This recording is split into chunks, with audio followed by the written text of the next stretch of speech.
The following presentation is a Barrett Sports Media production. Recognizing the unsung heroes of sports media. I'm stuck in this pit, working for less than slave wages, working on my day off. This is the Producers Podcast with Brady Farkas. I'm the executive producer. Oh, you're the executive producer. And it starts now. Welcome in, everybody, to another edition of the Barrett Sports Media Producers Podcast. Today, we talk with Zac Blobner. He's the producer for Ronnie TKras at WDAE in Tampa. I'm very, very curious to hear about how you program for and how you produce for a program in the Tampa market, because we've got a lot of perceptions about Tampa and about Florida on the outside. I want to see which of those, if any, are actually true. So here's Zac Blobner, WDAE in Tampa. Florida, at least from the outside, is seen as this giant transplant community, so we don't exactly know what people in Florida talk about. How would you describe Tampa itself? Laid back probably comes to mind first, more so than transplant. I mean, don't get me wrong, that's obviously a big part of our market, is a lot of people that have moved into town and aren't originally from here in terms of the teams they support, the types of personalities that they want to listen to, at least when they arrive. But I think there is enough people now, even opposed to like a decade ago or 20 years ago, that were either born or at least raised in the Tampa Bay market. So I think there's enough meshing now with the transplants that there's the core fan base that does grow up with this team in this area, and enough of the transplants that are willing to kind of shift their affiliation, that you don't notice that aspect as much as you might have in the past. But the laid back feeling, I think, is still very prevalent in terms of, just the support, the getting too high versus getting too low. And, there are pros and cons to that, but I would say laid back. I'm curious about you as a producer, kind of how you go about helping plan a show in the Tampa market, because it's at least a national perception that nobody in Tampa cares about baseball and people don't go to the games and the Rays are a laughingstock, etc. But they're also quite good. So what exactly does that reflect in your planning of a show and your guys' executing of a show? How much do you talk baseball there, given, again, what we think, is going on in Tampa? I mean, first of all, NFL is king. Football is king. There's no way around that, right? Like, even on the Rays' best day, it's hard for them to compete with the Buccaneers, especially when Tom Brady's the quarterback. But even in general, even when it was Jameis, even Josh Freeman before him, Mike Glennon, like some of the other quarterbacks that obviously aren't the greatest to ever play the game, football's still always going to take precedent.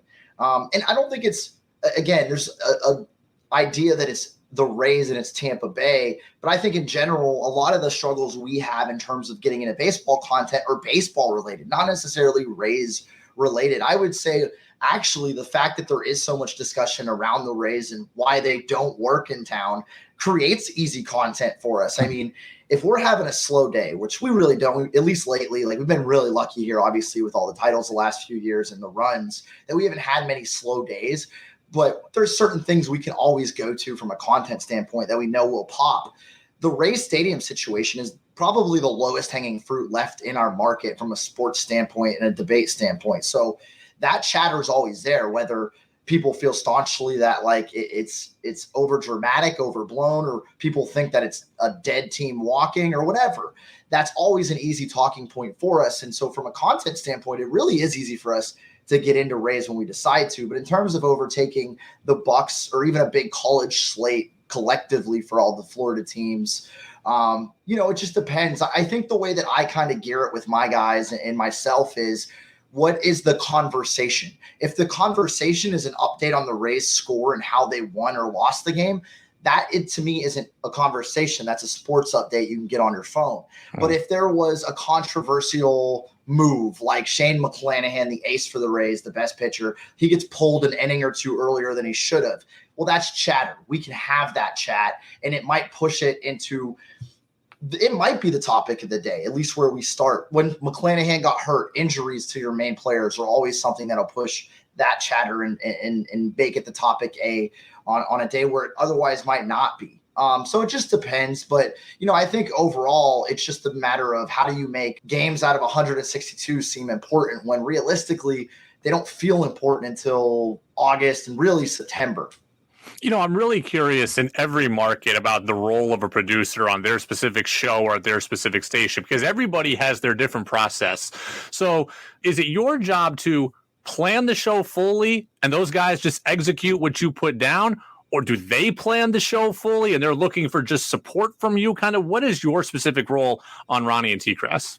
Yeah, it's a great question. And it's one that honestly has grown. Like, we're very lucky, I think, and all three of us agree, to be at a point where we can almost finish each other's sentences in terms of like thoughts and content. And there will be days where we're like, where do we want to start? What do we want to do? But really we come in and we're like, this is where we're starting. We're all on the same page. We'll chit chat a little bit about it. And if we feel like pretty quickly we'll know it's the right move. And if it's not, then we discuss. Then we're like, okay, do we want to do that? Or if somebody disagrees, like, let's say, I'm using McClanahan, but let's say Tyler Glasnow got an extension, right? Big deal. Is it big enough to overtake, Brady playing against the Colts in a preseason game to wrap up after a hiatus? Probably not, but it's worth us at least discussing and how we want to work that in. Do we go to it faster than we would if that news wasn't there in terms of going Rays versus Bucks? So it is a conversation. At the beginning of the day, I'm the first one in. I have plenty of time ahead of them. I get everything set up that I think we might use.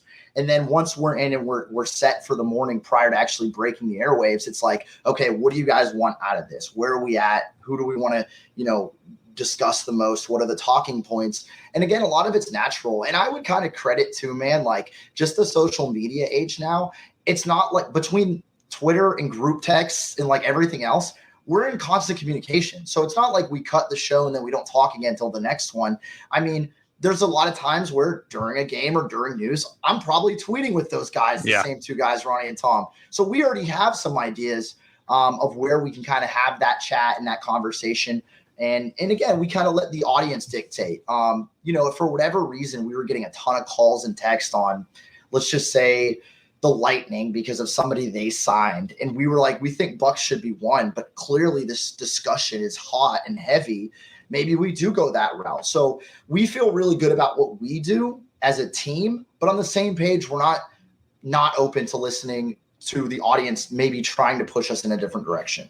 I'm also curious about, as you're show prepping, kind of the level of involvement in your show prep. And what I'm getting at is I've talked to hosts before who literally will write out almost word for word their show. It's not that they're scripting it, but they just want to remember everything that they're thinking as they think it. So they will write out copious notes. I've also been with hosts that can literally do a whole show off one bullet point here and one bullet point there. Kind of what's your show prep process and what the hosts are bringing into the show with them?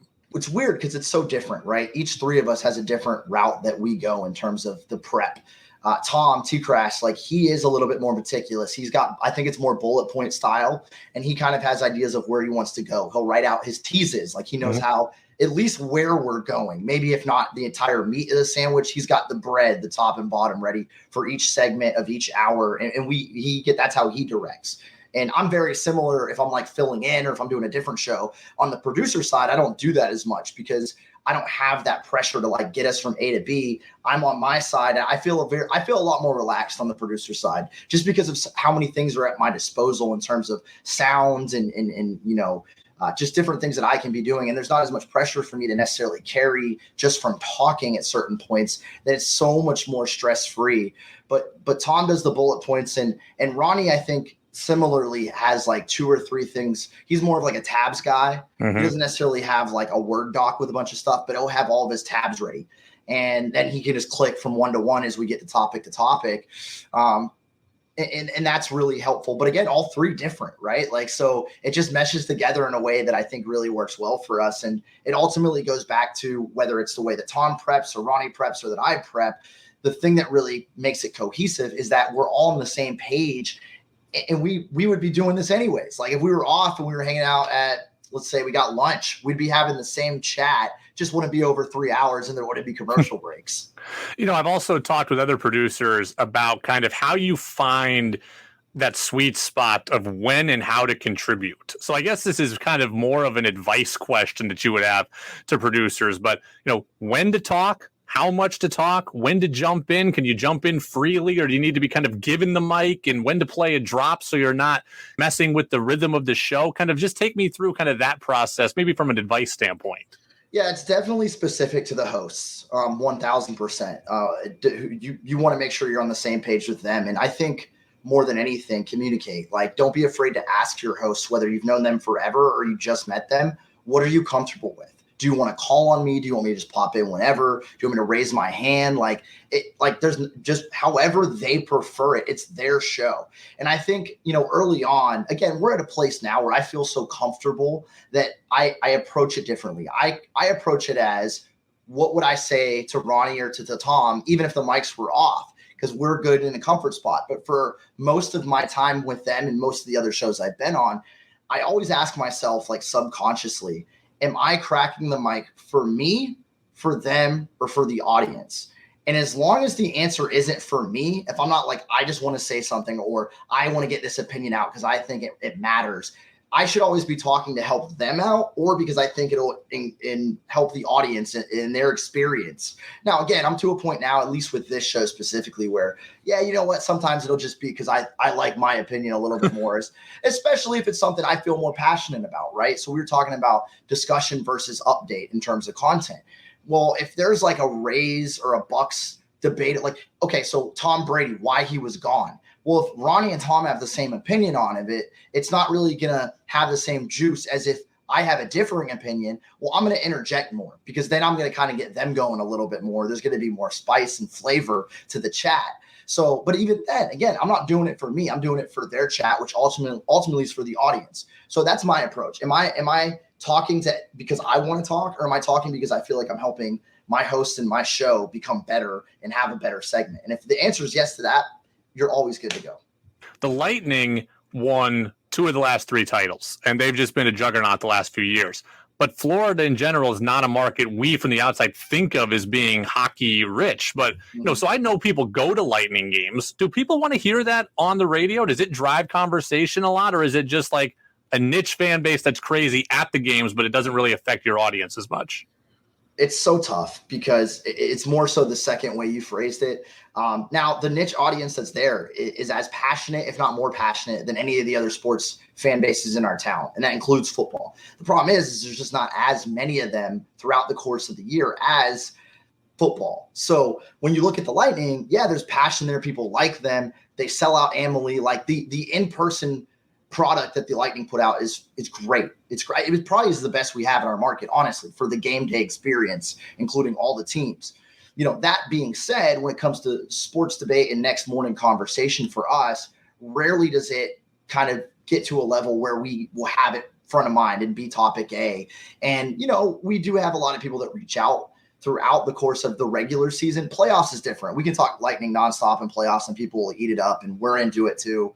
But in the regular season, it's tough. And it's tough, even if we have people reaching out that are like, what about the Bolts? When are you guys going to talk about this game, or with the stretch that they've been on? And really, barring like a major injury, it's tough to kind of push them to the forefront, because, and we have, just like anything, we have numbers and demographics that kind of support or, push us in a direction of what makes sense. The Lightning fan base just tunes out. We get more tune-outs than tune-ins when we go heavy hockey. Again, outside of the postseason. And that's kind of for any of the sports. They're always going to take precedent in the postseason. But regular season, yeah, it's tough. And it's crazy because, again, if we go to Amalie, all of our listeners are there. The audience is there. They're very into it. But on a random Tuesday, the majority of sports fans in our area would rather hear what's going on at like practice for the Bucks than what happened in a game for the Lightning. And that's similar to the Rays, but even on a lesser level, I would argue.